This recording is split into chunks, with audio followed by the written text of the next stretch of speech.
Hello and welcome. I'm at the CMT Trade Fair in Stuttgart. I'm going to show you this thing here, this car here, a Citroen here, and it's a Citroen with a tent in the roof. It's a Vanster. I don't have a particularly high opinion of these things, but never mind, I'll show it to you anyway. For this Vanster here, you're looking at this much money, 53,000 euros.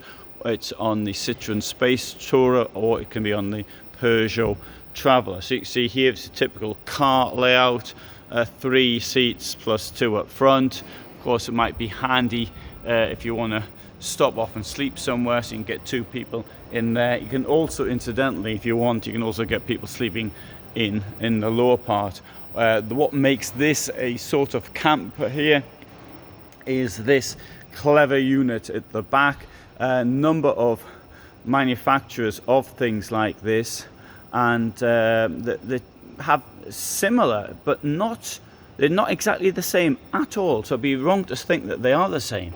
But anyway, so this thing here comes with, we've got a bed here. So the bed here, that is a mattress. That will go on the chairs, which are there. That drops down, and then you can put it over this thing here, this bit here. This one here comes with a table on the outside. I'm not going to start messing around with that. But, oh no, sorry, it wasn't. I assumed it was broken.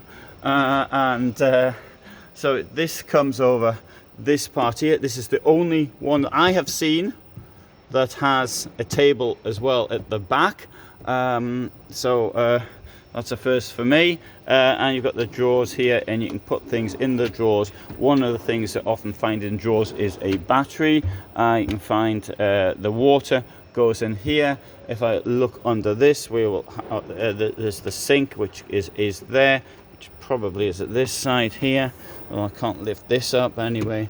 There's a sink. There's a sink in there. We've got a little bit of power there. Pull this one out here. It doesn't want to come out. So we've got a 1 burner heater there. And then this Possl here. This comes out. Then we've got... oh, that's a toilet. I think it's a toilet. I don't know if it's meant to be a toilet or what it is. But it's got the shape looking a bit like a toilet. Now, there are people who say things like this: oh, look at that, the toilet is right, or the fridge is right next to the toilet.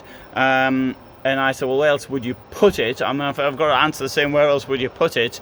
But in this case, I might agree that I don't think I would want the toilet there. If that is indeed a toilet, it might be something else which is shaped like a toilet. Anyway, so if you've got a car, something like this camping unit in the back, if you get one that fits, then that might be all right, and you can make a bed up somehow. I mean, I spent years sleeping in cars before I progressed to sleeping in a camper van, so I do appreciate that. The tent in the roof is something which is going to add a significant amount to the overall cost of this. One of my viewers frequently asks, what's the point of that? Why didn't you just get a normal tent? And to be quite honest, I don't know what the answer is. I do appreciate this is a bit more convenient, but by the time you think of the cost of one of these things, you start thinking, well, if that's the objective of the exercise, then yes, we may as well get another tent or just go to a hotel. And I never thought I would end up saying something like that.